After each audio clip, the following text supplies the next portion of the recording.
What is the best time to visit New Zealand? Well, you may wonder. On Travel Explore Celebrate Life, all of us were discussing India and places surrounding India. Why did we decide to go to New Zealand now? Now, I think as the world is opening up, the countries that have been close to foreign tourists for the longest time have been Australia and New Zealand. So this time we just decided that, let's just brush up our knowledge, understand what Sunila has to say about New Zealand, and just discuss New Zealand at length on Travel Explore Celebrate Life. So welcome everyone. Welcome Sunila. Sunila, let's dive right in and let me ask you, what is the best time to visit New Zealand? Wow, Neil, I wish I could say right now, because any time to go to New Zealand is great, but I think we have to wait a little bit more. And I'm so happy to speak about New Zealand. It's one of my favorite countries, and I really can't wait to get back there. Neil, when we talk of the best time to visit New Zealand, I think we should ask the question the other way around, and we should say, what do I want to do? What is it that I want to do when I go to New Zealand? Because if you plan to go skiing, then there's a separate time. If you want to go for a family holiday and enjoy the springtime, then of course there's something else to do. And if you want to just be in the lake, swim in the lake, or walk around the lake, or go hiking, there are different things to do. So I think we really should think of what we want to do, because there's always something to do in New Zealand. And yes, of course, the weather, because can you tolerate the cold? Do you like the cold? Do you like it hot? But it's funny, but even in New Zealand's summer, it's never too hot to go there. And even in New Zealand's winter, there's always some place that's not going to be that cold. So I would say, let's start talking. And as we talk, we'll talk more about it. But any time and every time is a great time to go to New Zealand. So let's wait for the borders to open completely, and we shall be there soon. So, by the looks of it, as the borders are opening, it still is a task for Indian Mhm. travelers to go to New Zealand. So, That's right. realistically, if you were to think about it, the Indian monsoon, or what is the winter in the southern hemisphere and winter in Mhm. New Zealand, would be around May or June. And that's when probably it might become easier for us to start going into New Zealand. Now, if I'm going to New Zealand during that time, that could be May, June, July, August, or September. That's when the winter in the southern hemisphere really lasts, right? What are some of the things that I would like? What are some of the things that I should do, or what are some of the things that you would recommend that like travelers do? Right, Neat. So I would still consider May as autumn. So we'll talk of it when we speak about autumn. So let's start with winter, and yeah, I guess by the time we can actually start visiting New Zealand, it is going to be New Zealand's winter. And like you rightly said, the southern hemisphere has the weather is opposite to us. So when the northern hemisphere has summer, you can actually go down under and enjoy winter, enjoy the chill. June, July, and August typically are what is considered as New Zealand's winter. And one thing to remember, I think easiest way to remember this is that June 21st, which is the Northern Hemisphere's summer solstice, the longest day, is actually the shortest day in New Zealand. So that itself tells you that the days will get shorter. So if you don't have that much daylight, then you need to start early, finish your sightseeing early, and relax by 5 or so. I think the best thing to do at that point really is anything related to snow. And especially from, say, the New Zealand ski season opens somewhere around mid June.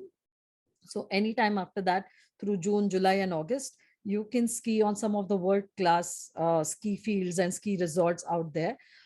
Skiing, snowboarding, all kinds of winter sports. This is the best place. And I would say that, going to Canterbury, Central Otago, the Central Plateau, all of this is wonderful. So you must definitely head down to Queenstown, Franz Joseph, the glaciers, Fox Glacier, Franz Joseph Glacier, and Queenstown, like the whole glacier region, the Southern Alps. They make for a winter wonderland. It's just amazing. And very close to Queenstown is one of my favorite places, which is Wanaka, Lake Wanaka, which is also a fabulous world class ski resort. Some excellent luxury lodges also all around this area. And of course, if you want to stay, in good, decent hotels, there is no dearth of that as well. But adventure sports, everything just comes alive during this time. So heli skiing, if you want to go up in a helicopter and ski, you can do that. You can do cross country skiing. Even if you want to just learn skiing, even that would be a great time to go there. Sledging, all those things. And Neil, another good thing to do to combine that with is really, you're tired, you're skiing, and your legs are aching.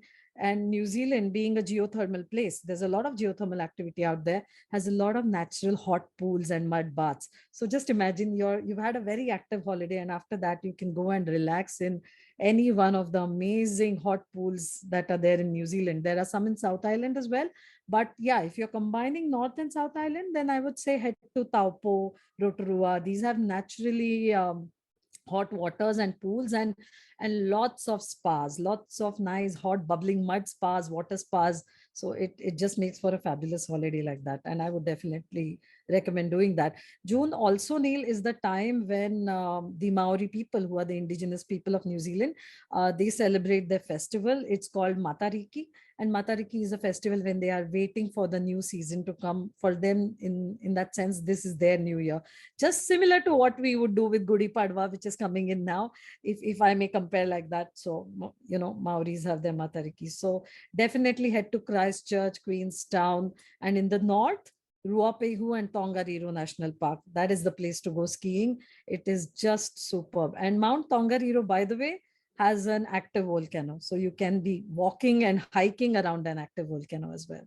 So yeah, those are my Now suggestions for you winter. mentioned a lot of places. You mentioned, I just wonder if only one season, which is winter, you can cover all of this, like how good summer or spring Yeah. or autumn would be. Now, of course, this would be around the period of June to say September, right? That's when you would be thinking about it. Yes. And you mentioned Yes. Queenstown, you mentioned Wanaka. These are beautiful places. I had the chance to like do a 10-day trip around South Island, and Wow. we took a camper van at Christchurch, went all across South Island, ended back at Christchurch, and that was a very different experience. So I think New Zealand offers different kinds of experiences to different kinds of travelers, right? So if you're an adventurer, there's something in it for you. Mm. If you're just into photography, there's something in it for you.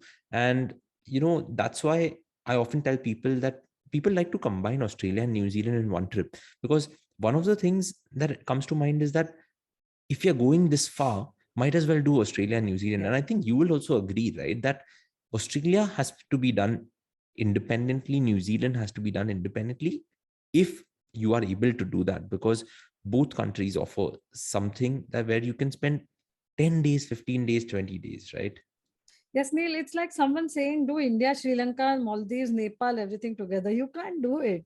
I mean, look at us. We are seeing one state of India at one time. And even that, like if you see the Veena World tours, we have a Gujarat tour for 15 days. So if there's so much in one state, how can you expect to do everything? So definitely, yes, for those, there are some advantages of doing Australia and New Zealand together, is that you save on the airfare. So, you save on the airfare, and if you want to just see the capitals or just see the main cities, you can still do Australia and New Zealand together, but at least keep 20 to 25 days in hand, even to do that, because with the flight times and flying in between the countries, it does eat up a lot of time on tour. But if you want to really enjoy the country, then give it justice and do it one at a time, and you will definitely enjoy that much, much, much better. Okay, let's move on. Now, if I were to visit in the months of, say, from September up until November or December, or if you want to take the summer also in it, Mhm. of course, it gets hot. It gets really warm in the months of December and January. If I'm visiting New Zealand during that time, what are some of the suggestions you may have? Neil, so before we go to summer, let's talk of spring, because it's a very special time to be in New Zealand. And we've done June, July, August, winter. Come September, as they say, the flowers are blooming everywhere, and it's really a great time to be there. So it's also the time before it gets very busy for the winter holidays and summer. So December, January can be extremely busy in New Zealand, and just keep in mind that it's a smaller country compared to the other countries. So things can get full up very easily and very fast. So do plan your holidays in advance if you're planning to go, especially during this season. But September, October, November, excellent time to visit. It is the time when everything is blooming. It's very pretty. It's a very pretty time in New Zealand. And go anywhere, north, south, anywhere, it is equally pretty. But I would say a few suggestions are that to visit Fjordland. Fjordland is the area very close to Queenstown, and fjords are your lakes. So it's quite beautiful out there, and a lot of waterfalls that you would see. So it's known as the waterfall season in New Zealand during spring. and you can see some amazing waterfalls. You can also take a hike around these areas. So a great point to be doing that is, combine maybe even if not a multi-day hike, at least a day's hike to go and see these waterfalls, because you can get very up close to it. Another suggestion I would have is, one is the vineyards, because they are really beautiful at this time. And New Zealand has some of the most, I mean, the best world class vineyards and wines that you can see. One suggestion, of course, is Hawke's Bay, because they're quite popular, and their food and wine festival happens during this time. So you can go to Hawke's Bay and enjoy some amazing wines. You can do it near Christchurch as well. So all these places you can go, and you can go to Napier and visit some wines, and anywhere else in New Zealand. So you can do that. And a very cute and pretty place, and for those who are Lord of the Rings fans, is the Middle Earth, or the land of Middle Earth. I was just looking up, Neil, and it's been some 21 years since the movie came in. I think 2001 or something it was released. And even today it is so popular. So in North Island, there is a place called Hobbiton, and you have the Hobbiton film set where you can, walk down and crouch down like the hobbits. And it's so cute and so pretty. And it has this beautiful flowers, bluebells, gardens. Everything is very impressive. Close by also is Hamilton, which also has some botanical gardens, and rose gardens, which are really pretty. So I think spring season is a great time to go and visit all of those. So definitely look up places in and around Christchurch, go into these areas. And yeah, it's a great place. So near Christchurch, you'll see a lot of blossoms, lot of cherry blossoms, also something that you can see near Christchurch. So definitely go there. Another good place, like if for people who don't like it too hot, we spoke about it getting hot in summer, is the very north of New Zealand, like Cape Reinga, which is completely the far north. Bay of Islands and all of that. So you can go to Cape Reinga in spring. It's a perfect time, because after that things are going to get very, very, very hot. Well, hot for them, not so hot for us.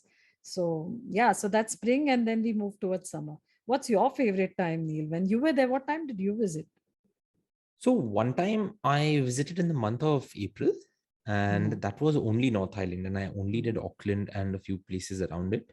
And the other time I visited was this camper van trip where did Wow. Queenstown, Christchurch, I think Lake Taupo, is that correct? I Yes. think that was done. Then Wanaka, and one of the things that someone told me when I was in New Zealand was that if you're in Queenstown, and Queenstown is known as the adventure capital of India, Yeah. sorry, of New Zealand, Of sorry, New Zealand. Yeah. adventure capital of New Zealand, right? So they said that one of the best attractions is to go skydiving. But skydiving is very weather dependent. And often, like, we went Yes. on day one because we were caught in one of the worst storms of New Zealand in the last decade or something like that. So, day one, they said, no, you can't skydive. Weather's not allowing. Come tomorrow. We were there for 4 nights. All 4 days, they kept saying, no, not possible, not possible, not possible. But then they also told us that if it is bad weather for skydiving, it is great weather for whitewater rafting. So we decided to go whitewater rafting. And I think that was one of the best experiences I've had, uh, whitewater rafting, because I've done whitewater rafting in many places, but that was incredible. And if you're in Queenstown, of course, do the bungee, do the skydiving, but also think about doing whitewater rafting, because that was incredible. It was amazing. So, you know, it is a country for all seasons, and there's something to Yes. do for all seasons. But as you rightly said, it's a small country, and everything gets full really fast. So you can't wait up until the last minute, because the good things or the good places to stay, good things to do often need to be reserved in advance. And that's quite important. So another thing that I actually did when I was there was, instead of Franz Joseph, we went to Fox Glacier, Thanks. and we Mm. did ice climbing. So it's Wow. basically you have to climb a vertical wall, and that was a lot of fun. Requires you to use a lot of your core strength, quad strength, all of that. But that was something. But one recommendation I would have is that if you're going to Franz Joseph or Fox Glacier, or if you're going anywhere in the snow, anywhere in the world, guys, please don't wear denims. Jeans and snow don't go Yeah. well together. And I've often seen people who have been wearing all of these synthetic trousers and everything during their stay in New Zealand. But for some reason, when they decide to go into the snow, the denims come out. And if your denims get wet because you're going to sit in the snow, then it's not a great experience because you're up in the glacier for a long time, right? So that's one advice I'll have for everyone. Do not I wear think, Neil, it, denims. it Yeah. comes from, we think that the denim is a little thick and it's going to keep us warm. And once it gets wet, it's the worst thing to have. Another tip there is don't forget your sunglasses when you're going anywhere near snow or ice, because the glares can be crazy. And you mentioned heli hiking, like snow hiking or ice climbing. And that's one of the best things to do in summer. So I'll start what to do in summer with that. Definitely go to Franz Joseph because the skies are clear. So if you want those amazing Insta photos with blue clear skies and the white of the snow and the ice, and you're climbing that, it's the perfect time to do that because the weather's so great and you can do all of that. Again, like we mentioned, New Zealand is a very active place, so it's great for active holidays. And summer, again, cycling, mountain biking, kayaking, it's really something to do. So for kayaking, my suggestion is head to Abel Tasman National Park. There is no other place better on earth to do kayaking in. It's really stunning. And once you get used to kayaking, it's quite simple and easy because there are so many little coves that you can find here along this coast in Abel Tasman National Park. And I remember booking a holiday for someone who was only used to luxury, and they always wanted, very luxurious lodges and to the tune of whatever, $1,000, $2,000 a night, everything. And in Abel Tasman, at that point, it was a little difficult.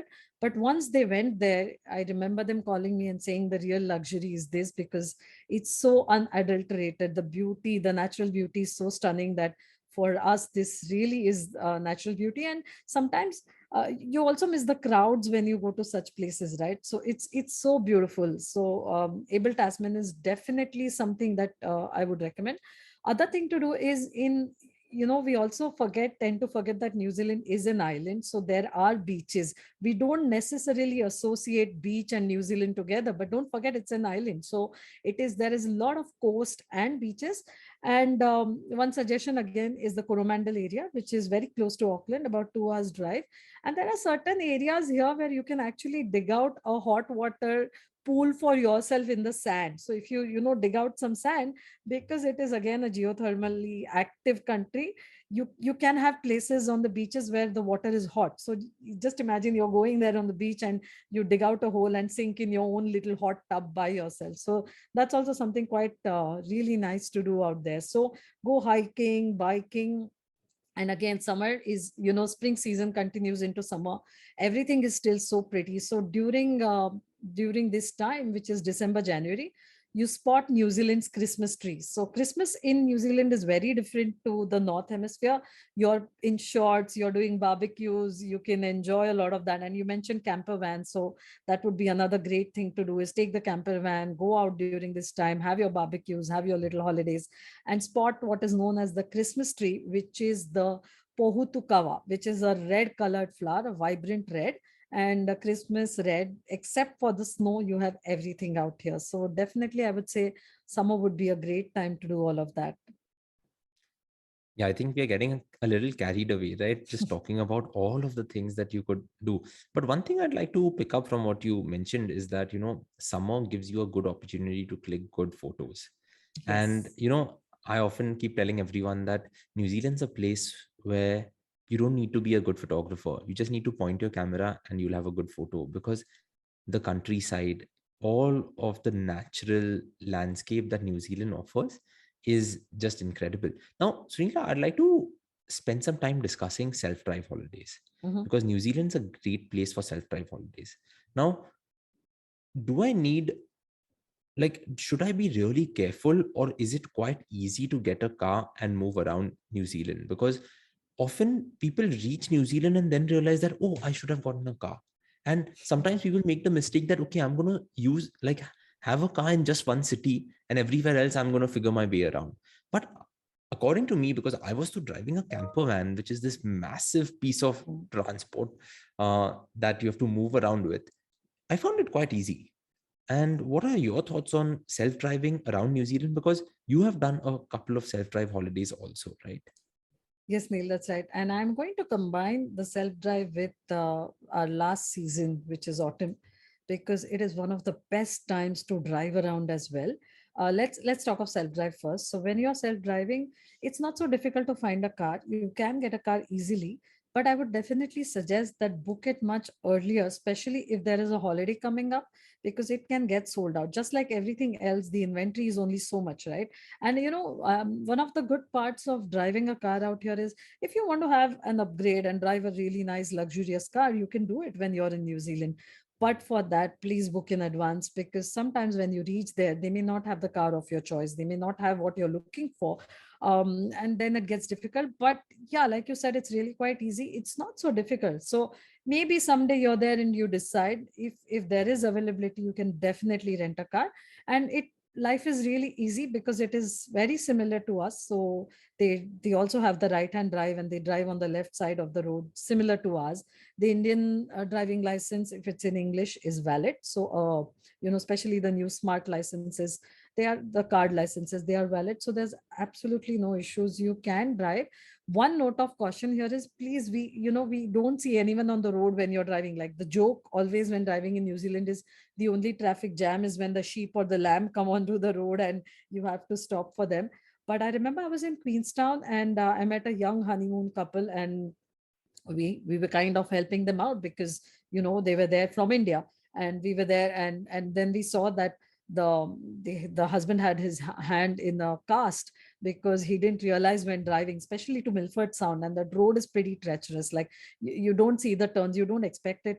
You see an empty road and you start driving so fast, and unfortunately he met with an accident, and then it leads to problems. So please be careful when you drive in New Zealand. It's so beautiful. Take your time, enjoy the scenery. There's no rush. It's really easy. The roads are beautiful. Take your time going around, because there's just so much to see and do there. No, the fines are also crazy, right? Yes. I mean, if you are caught speeding, it's approximately $200 or $250. And you have to remember that, yes, you'll be in a car, you'll be on an empty road, but just don't speed, because you don't want to spoil your holiday just because you are fined because of speeding, or changing lanes when you are not allowed to change lanes. Speaking of fines, Sunila, of course you're going to discuss the autumn season, but there's also the customs rules in New Zealand when you Yes. land in. Yes. And those fines are not $200. Those fines are like 400 or 400 450 at New least. Zealand dollars, right? Tell Yeah. us about that. People, I'm glad you mentioned that, because I think everyone's caught on now. But you can pay $400 for an apple or a mango that is that you've forgotten or kept in your bag, because you think you might get hungry and you want a fruit. So Neil, and this rule kind of holds true for both New Zealand and Australia, so we'll talk of it together. These countries are really trying to prevent any diseases coming in, because they are island nations. So there is a lot of checking as soon as you land. And when you're taking your baggage, don't be surprised if near the baggage belt you have sniffer dogs, like, coming in and just checking everything. So anything that is live culture, like dairy, honey, anything made out of that is not allowed into the country. Which also holds true for any fresh fruits. So if you have dried food, like something that has been cooked properly, like our the chiudas and the farsans that people tend to carry, or a cup, that's fine. But if you're carrying something that is live, like live culture, honey or yogurt or something you picked up on the flight, and you feel that I'm going to keep it to eat later, don't do it. Please just don't carry all of that, because that really takes in a lot of fine. And this is nothing but to prevent the foot and mouth disease and other diseases from stepping into New Zealand. So it's just precaution, and that's what they do. The easiest thing I think I say is declare what you have, because when you go in, just show them the food you have, and they've gotten so used to it that they let you go. Like, I remember in between we had the big movement to New Zealand, and especially to Australia also, when we had more than 2,000 people going. The immigration officers also got so used to the yellow bags coming in, that the minute they saw Veena World's yellow bags, they said, oh, we know, like, these are your snacks. And they would open and just let people take it, and you could carry your snacks and go in.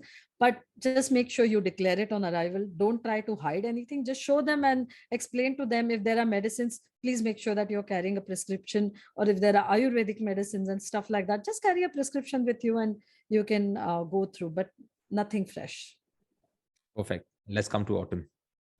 Yes, Neil. Autumn again is another really picturesque time, I would say, in New Zealand. And if you're visiting, because the autumn colors are just so stunning, gold and orange and reds and browns all around.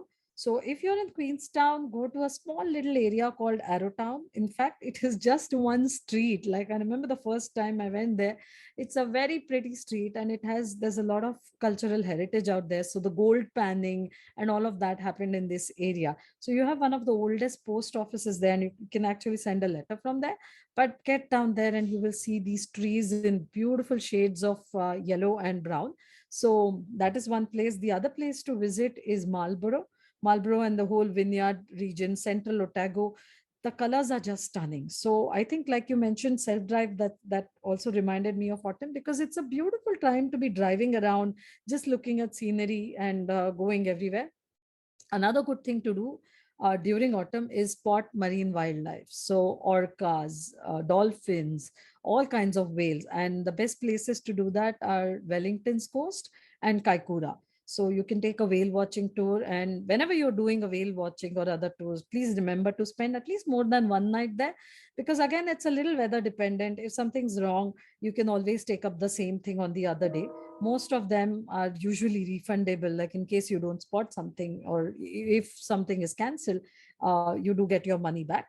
But the whole experience is really nice and beautiful, and when you actually see it, it's stunning. So sometimes when you even take the ferry, from between Wellington and Picton, and you cross from north to south, just on the ferry itself, you can see so much marine life.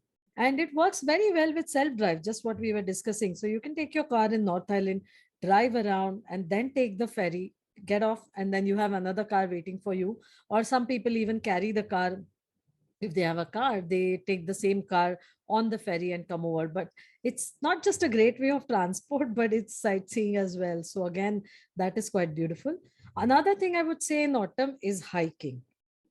And it's a great time to hike because it's not yet hot, it's not very cold, it's the perfect time. And like we discussed, beautiful, amazing scenery. So anywhere, again, South Island, or there are some great walks of New Zealand, so these can extend into multi days, and you can stay on small huts on the way too, or you can just go off on day hikes from wherever you are. So let's say if you are in Queenstown, then you can do the Milford hike. The Milford trail is very, very popular, and that would be a great thing to do.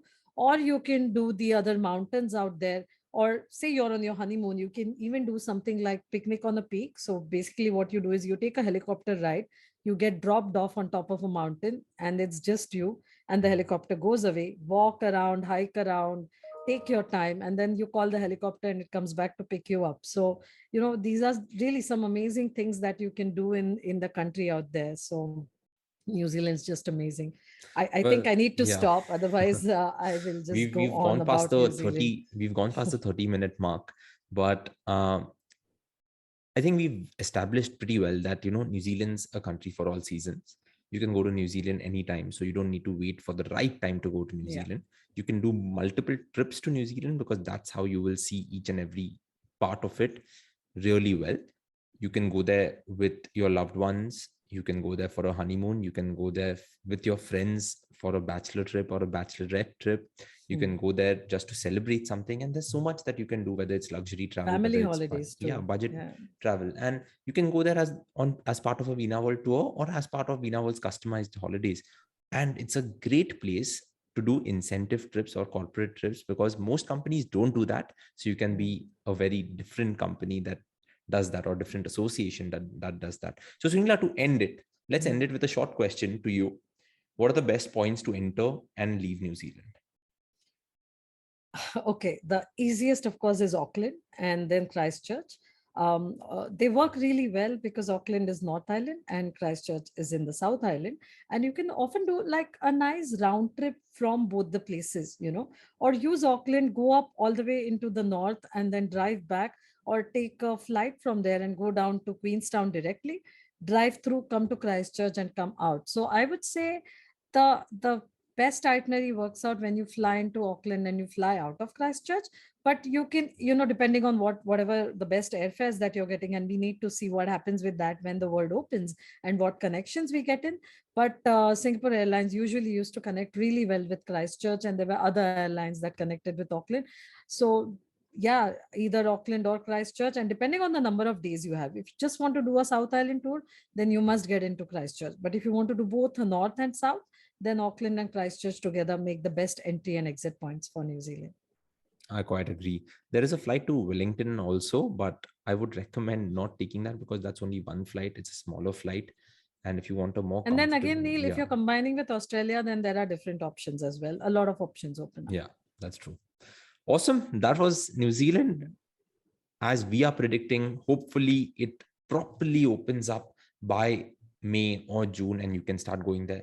This was a longish episode, but both of us love New Zealand. It's one country where you can just enjoy no matter what type of traveler you are. Thanks, Sunila. Thank you, everyone, for tuning in to Travel, Explore, Celebrate Life with Veena World. We will see you next week with another interesting episode.